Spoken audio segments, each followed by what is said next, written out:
나의 입술의 모든 말과 나의 마음의 모든 묵상이 주께 온전히 연락되기를 간절히 원하나이다. 아멘.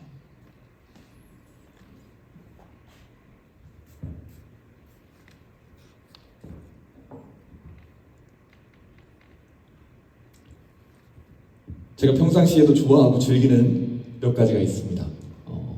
취미라고 할 수도 있겠죠. 스포츠로 따지면요, 축구가 되겠고요. 저는 축구를 하는 것과 보는 거 다 좋아합니다. 음식으로 따지면 프라이드 치킨이죠. 프라이드 치킨과 타코가 있습니다. 취미로 따지면 사진 찍는 것과 사진 카메라를 수집하는 걸 좋아하고요. 뭐 여러 가지가 있는데 이것들만큼이나 좋아하는 것이 한 가지 더 있습니다. 혹시 예상해 보실 수 있을까요? 향수? 아닙니다. 바로 커피입니다. 제가 커피를 엄청 좋아해요. 전 커피가 참 좋습니다. 커피를 마시는 것도 좋아하지만 그 커피를 내리는 다양한 방식들이 너무 저한테는 재밌고요.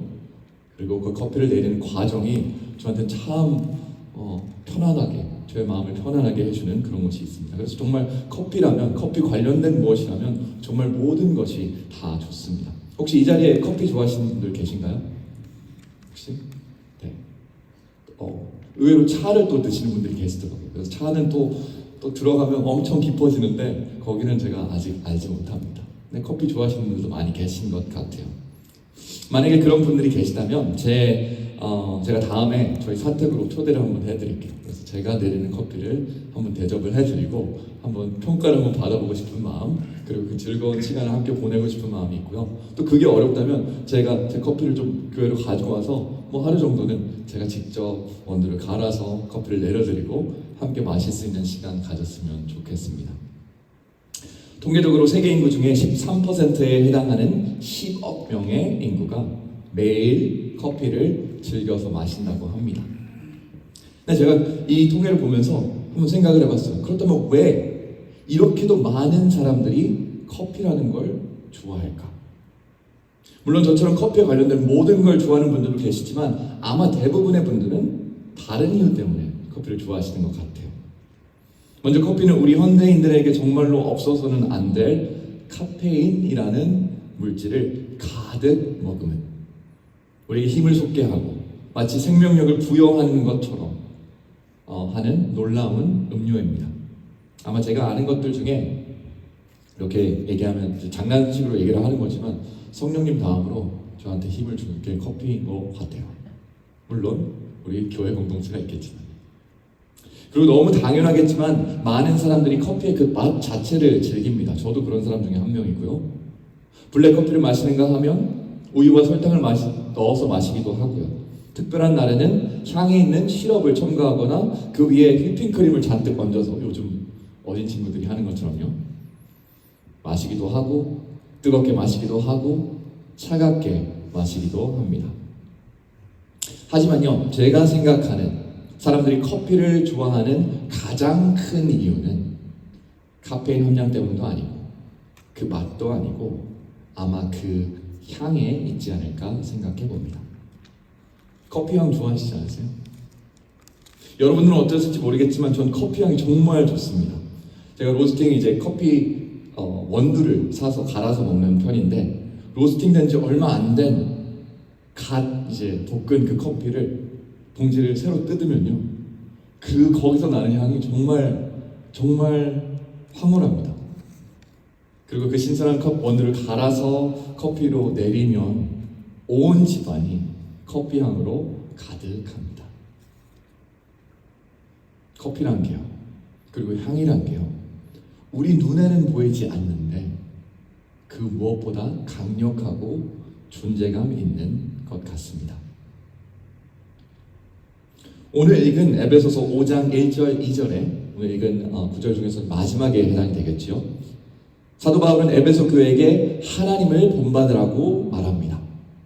그리고 예수님께서 우리를 사랑하신 것처럼 우리도 서로 사랑하라고 권면합니다.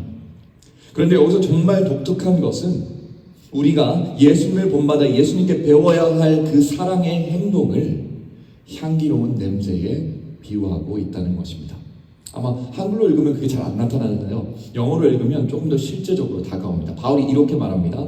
제가 가끔씩 이렇게 영어 섞어서 쓰는데 저 목사는 왜 저렇게 영어를 쓰는 거야? 하지 마시고 한 번만 들어보세요. And walk in love, as Christ also has loved us and given himself for us, an offering and sacrifice to God for a sweet smelling aroma. 이렇게 얘기합니다. 그리고 사도 바울이 말하는 이 향기는 우리가 아는 그 어떠한 신선한 고급 커피보다 향기로우며 강력한 것이며 나아가 우리 교회가 그리고 우리 자신이 그 향기가 될 수 있다고 사도 바울은 우리에게 전해주고 있습니다. 고린도후서 2장 15절 말씀 한번 제가 읽어드리겠습니다. 우리는 구원받는 자들에게나 망하는 자들에게나 하나님 앞에서 그리스도의 향기니. 정확하죠? 우리로 하여금 우리가 그리스도의 향기래요.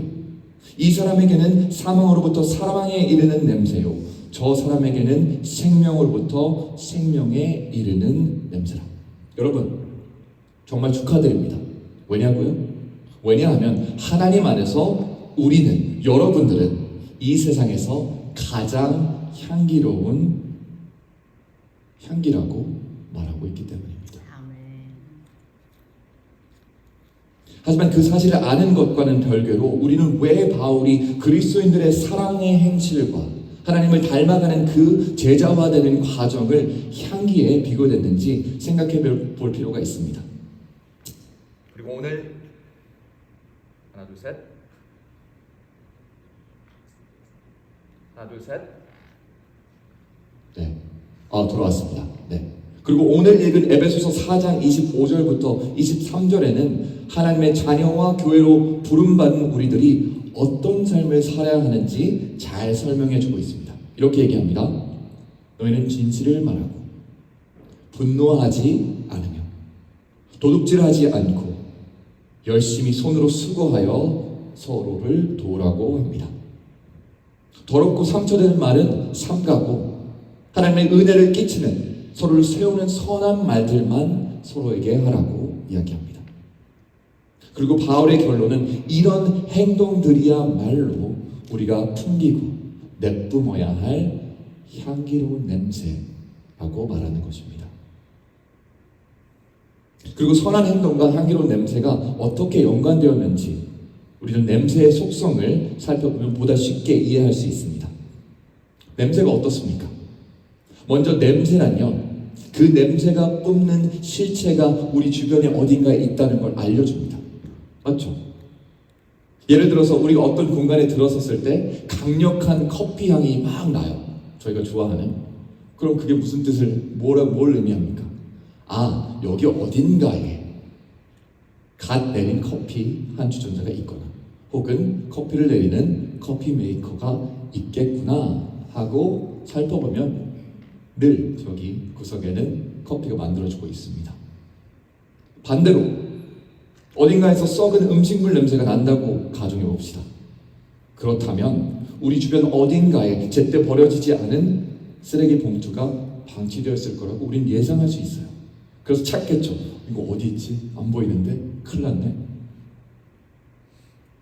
그리고 이와 마찬가지로 그리스도의 향기, 예수님의 향기 또한 그분의 존재, 그분의 실체를 가리킬 수밖에 없다는 거예요. 그리스도의 향기가 난다면 우리에게 그건 무엇을 의미하냐? 우리 주변 어딘가에, 이곳 어딘가에, 이 공간 어딘가에 예수님께서 계시다는 것을 의미합니다. 우리가 사는 이 세상은요, 이 사회는 예수님을 그리스도 곧 구원자라고 인정하지 않습니다. 하물며 눈에 보이지도 않는 실제 인물인지도 확실하게 알 수 없는 그 사람을 의지하거나 믿을 이유를 찾지 못합니다.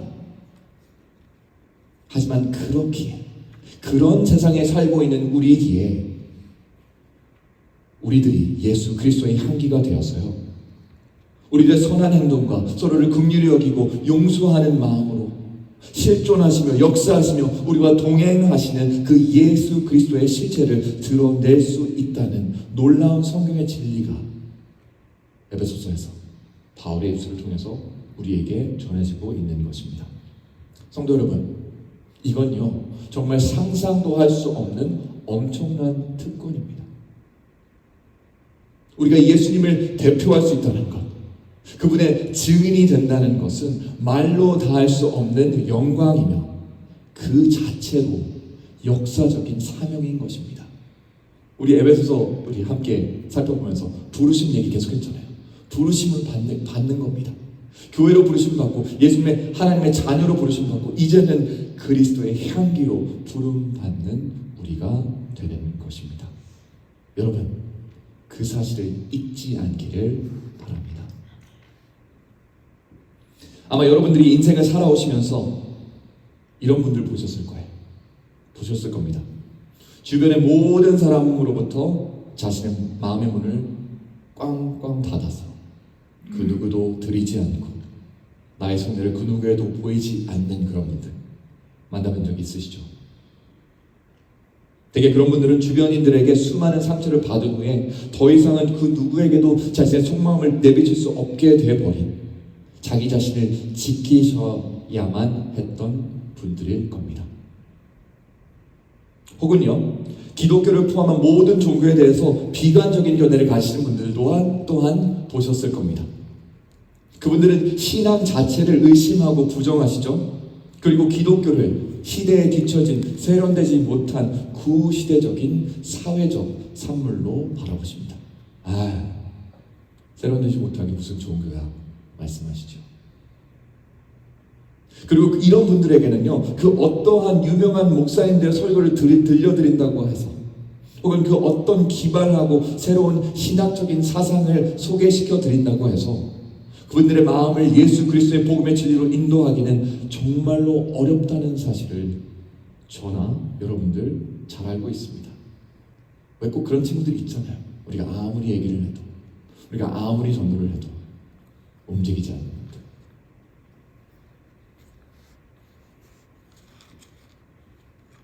그리고 그렇게 반응하신 이유가 있습니다. 왜냐하면 복음은요, 그 복음의 진리는요, 아는 것에서 오는 것이 아니라 경험하는 데서 오기 때문이죠.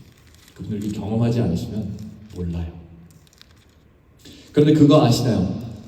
이렇게 이러지도 저러지도 못하는 상황이야말로 냄새, 우리가 오늘 얘기하고 있는 향기, 그 향기의 진가가 드러나는 법입니다. 향기란 그 어떠한 형상도 없는 것 같지만 한 공간을 가득 채우고도 남습니다. 그 어떠한 실체도 가지고 있지 않는 것 같지만 비좁은 틈이 있다면, 빛이 없어서 어둡고 가려진 공간이 있더라도 그곳을 들어갑니다. 그곳까지 침투해 들어갑니다. 그리고 그 향기는 투명하여 보이지 않지만 그 근원이자 출처를 무엇보다 정확하게 볼 수 있게 하며 그 실체와 임재를 느끼게 해줍니다. 제가 설교 전에 이거 앞에서 막 뿌렸죠. 여기 위에서도 뿌리고. 아마 목사님이 왜 저러시나, 뭘 얘기하시려고 저러시나 하셨을 거예요. 아니면 설교도 시작하기 전에 뭐 하시는 거지? 라고 생각하셨을 수도 있어요. 하지만 바로 이 메시지를 전달하기 위해서였습니다. 전 여러분이, 여기 많은 분들 계시잖아요. 어떤 마음으로 이 아침 이 자리에 나와 오셨는지 알 수 없습니다. 저 독심술이 없거든요. 하나님은 온 마음 다해서 예배하고 찬양하기 위해서 완벽하게 준비된 마음을 가지고 나오신 분들이 있을 수 있겠죠. 하지만 반대로 그 어떠한 기대감도 없이 그저 1시간 남짓의 이 예배의 시간을 어떻게든 빨리 보내시고 친교만 잠깐 하고 빨리 집으로 돌아가야지 하고 마음 먹고 오신 분들도 계실 수 있습니다. 하지만 여러분들의 마음 상태가 어떻든 그 영적 상태를, 어떤 영적 상태를 유지하고 계신지와는 무관하게요, 여러분들의 마음의 문이 하나님 향해 활짝 열려있든 굳게 닫혀있든 전 여러분들이 이 공간에 공기 중에 지금 있는 냄새를 맡으셨을 거라고 생각해요. 저는 사실 이게 냄새 안 나면 이거 큰일 나는데 꼭 놔야 되는데 하고 좀 많이 뿌렸어요. 생각보다.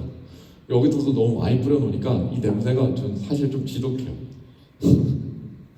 냄새 혹시 나셨나요? 이 냄새 지금 맡으실 수 있나요? 네.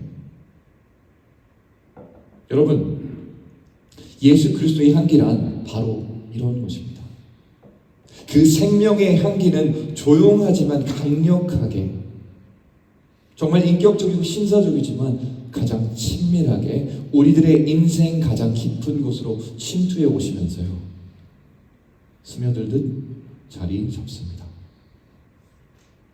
그리고 예수의 사랑을 먼저 경험한 우리가 그분을 닮아가게 하는 사랑의 행동이 그 엄청난 일들을 이루어냅니다. 우리 네이버빌 연합감리교회 성도 여러분, 하나님 안에서 교회되고 형제 자매된 여러분, 그리고 예수 그리스도의 향기로 살도록 부름받은 여러분, 여러분들이 예수 그리스도를 드러내기 위해 필요한 건 어떤 숙련된 말주변이 아닙니다. 여러분들이 예수님의 증인이 되기 위해서 필요한 건 수년간의 어떤 신학 공부를 한 것이 아닙니다. 제가 여러분께 장담할 수 있습니다. 우리가 얼마나 많은 성경에 대한 지식을 가지고 있든지, 교회에서 얼마나 다양한 경험들을 수년간 해오셨든지, 우리가 예수님께서 사신 것처럼 살지 않으면요, 그리고 우리가 예수님께서 사랑하신 것처럼 우리 또한 사랑하지 못하면요, 그 무엇도, 아무것도 소용이 없습니다. 다시 말해서 우리에게 예수 그리스도의 향기가 없다면 우리는 아무것도 할 수 없는 빈 껍데기 같은 존재일 수밖에 없다는 것입니다. 여러분에게는 예수님의 향기가 나십니까? 전 교회 출석을 잘하시냐고 묻는 게 아니에요. 여러분들이 얼마나 헌금을 자주 많이 하시는지 묻는 것도 아닙니다. 여러분들에게 지금 직책이 있어서 집사고 권사고 장로시냐고 묻는 것은 더더욱 아닙니다. 제가 묻고 여러분이 자기 자신에게 묻기를 원하는 것은 이것인데, 내가 누군가와 대화하고 관계할 때 내 가족과 친구들과 지인들과 교인들과 다른 이웃들을 대할 때요, 나의 말과 행동은 정직했나? 도덕적이었나? 그 안에 긍휼히 여기는 마음이 있었나? 그리고 온전히 사랑으로 행동하고 있었나?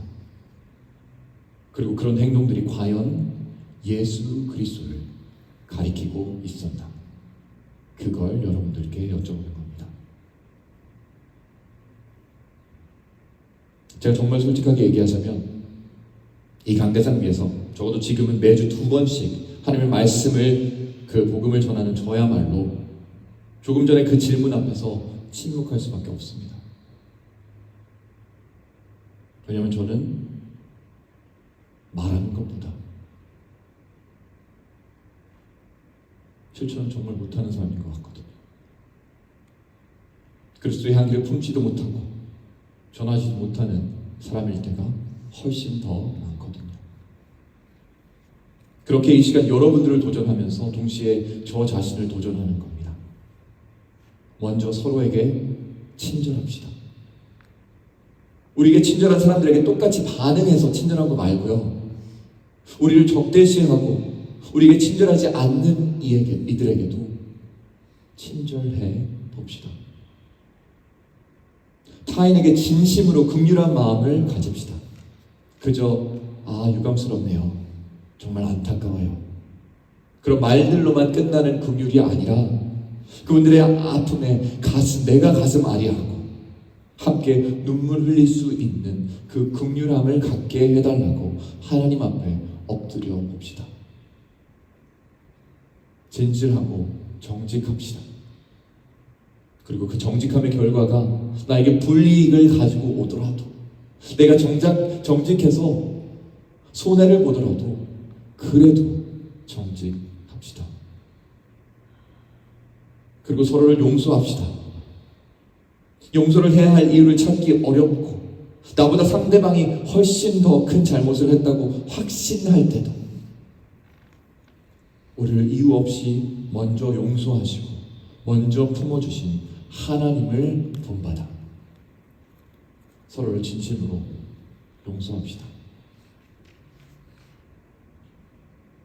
우리가 행위로 그 어떤 것도 이룰 수 없다는 것 너무나 잘 알죠. 하지만 우리의 행위가 그리고 그 행위를 통해 풍기는 향기가 모든 것을 이루실 수 있는 예수님을 드러나게 할 겁니다. 하지만 그 무엇보다 중요한 것 하나를 우리가 꼭 기억해야 합니다. 바로 우리가 먼저 하나님께 드려지는 그리스도의 향기, 그 향기로운 제물이 되어야 한다는 것입니다. 에베소서 5장 2절에서 명확하게 이야기하고 있습니다. 그리스도께서 너희를 사랑하신 것 같이 너희도 사랑 가운데 행하라. 그는 우리를 위하여 자신을 버리사 향기로운 제물과 희생 제물로 누구에게요? 하나님께 드려졌느니라. 하나님께서 우리의 향기로운 번제와 제물을 기뻐하게 여기신다는 것은 구약에서도 반복적으로 볼 수 있습니다. 민수기 29장에 이렇게 말씀하시죠. 너희는 수송아지 한 마리와 숫양 한 마리와 1년 되고 흠없는 수작 7마리를 여호와께 향기로운 번제로 드릴 것이며.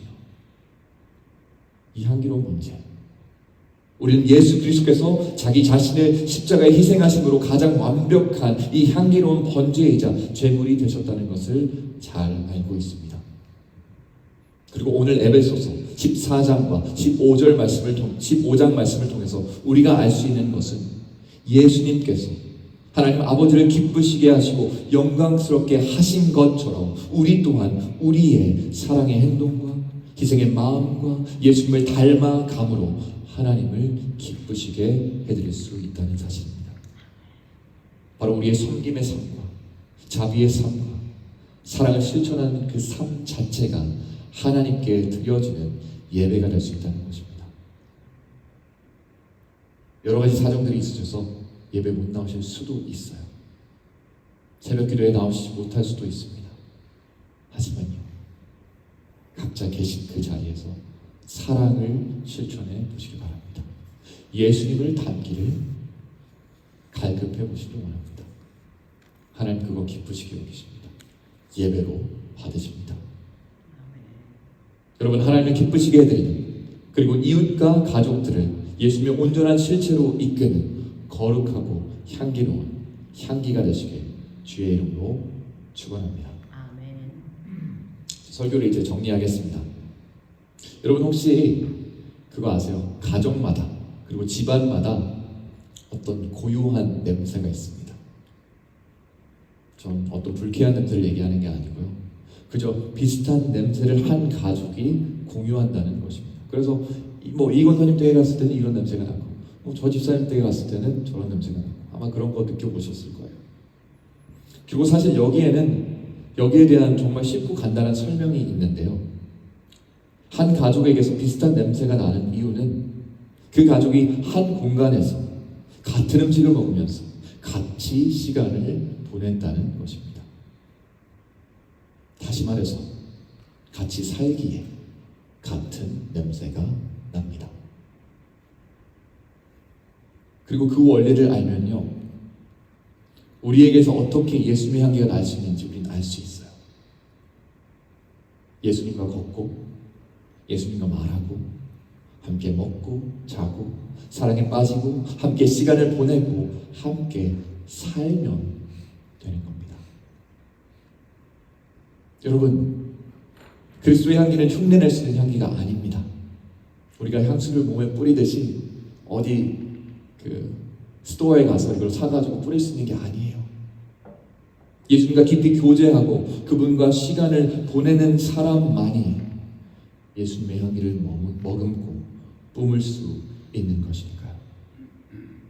이 시간 여러분들의 삶이 하나님을 기쁘시게 하는 그리스도의 향기가 되길, 그리고 여러분들의 삶에서 예수님 냄새가 정말 풀풀 풍겨나서 여러분들이 만나는 모든 이들의 마음과 생각이 예수님을 향할 수 있도록, 예수님을 떠올릴 수 있도록, 예수님께 눈을 돌릴 수 있는 그 역사가 일어나길 주님의 이름으로 간절히 간절히 축원합니다. 아멘. 함께 기도하시겠습니다. 사랑의 하나님, 우리가 예수님과 함께 동행하여 예수님을 닮아 우리의 몸에, 우리의 인생에 예수님의 향기가, 그 그리스도의 생명의 향기가 가득 있길 원합니다. 그리고 그 향기를 통하여서 서로를 사랑하고 용서하고 긍휼히 여기며 하나님을 기쁘시게 해드리는 삶의 제사를 드릴 수 있기를 원합니다. 저희가 부족하오니 저희와 함께 걸어가시고 성령으로 함께 인치셔서 우리를 통하여서 온전히 영광 받아 주시옵소서. 감사를 드리며 예수님의 이름으로 기도합니다. 아멘.